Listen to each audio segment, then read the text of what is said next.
Et on va largement dépasser les 80 km/h avec notre invité Sébastien Gendron. Bonsoir. Bonsoir. Vous êtes le PDG de Transpod, la société qui porte le projet Hyperloop en Haute-Vienne. Hyperloop, je vous le rappelle, c'est ce train subsonique qui nous promet des trajets à plus de 1000 km/h. Où en est actuellement le projet haut-viennois? Aujourd'hui, on termine les procédures administratives et pour un dépôt du permis de construire le mois prochain. Où ça? Auprès des services de la préfecture. Non, le projet serait construit où?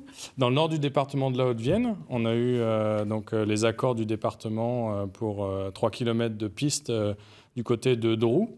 Voilà, donc on travaille actuellement à finaliser les derniers plans pour la soumission du permis de construire au mois de juin.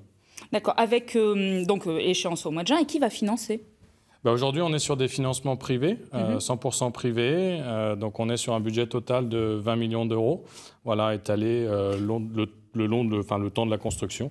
Alors 20 millions d'euros, moi j'ai cherché, j'ai trouvé le 18 avril une interview donnée à Radio-Canada. Ouais. Vous parliez de 50 millions de dollars canadiens, ça fait 33 millions d'euros. Ouais. Ça veut dire qu'entre le 18 avril et aujourd'hui, vous avez réussi à réduire le budget, à faire des économies, ou finalement c'est un budget en fait, le budget a toujours été de 20 millions d'euros.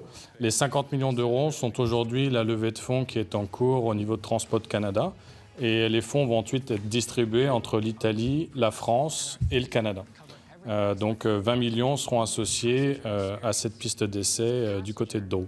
Alors c'est une piste d'essai, c'est pas une ligne Limoges-Paris à 1000 km/h. Cette première ligne d'Hyperloop, elle serait implantée où? On imagine que ce ne sera pas le Limoges-Paris. Alors, ce ne sera pas un Limoges-Paris. Après, on pourra éventuellement, à l'avenir, regarder certaines lignes en Europe. Aujourd'hui, on travaille essentiellement sur des lignes en Amérique du Nord, au Canada, notamment entre Calgary et Edmonton. Il y a également quelques pistes au Moyen-Orient.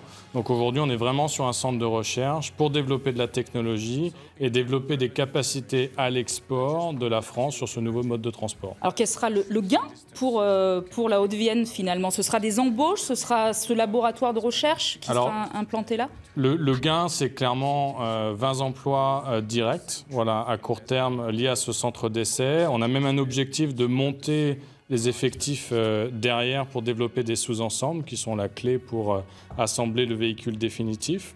Sur des emplois ensuite indirects, on est à plusieurs centaines d'emplois indirects avec des collaborations avec l'Université de Limoges et des partenaires industriels également en local. Merci beaucoup Sébastien Gendron. Donc, permis de construire déposé, première pierre posée d'ici le mois de juin sur la commune de Drou. Alors, permis de construire déposé au mois de juin et début des travaux après l'instruction du permis de construire à l'automne de cette année. Et aucun fonds public, tout est privé. Merci beaucoup. Merci bien.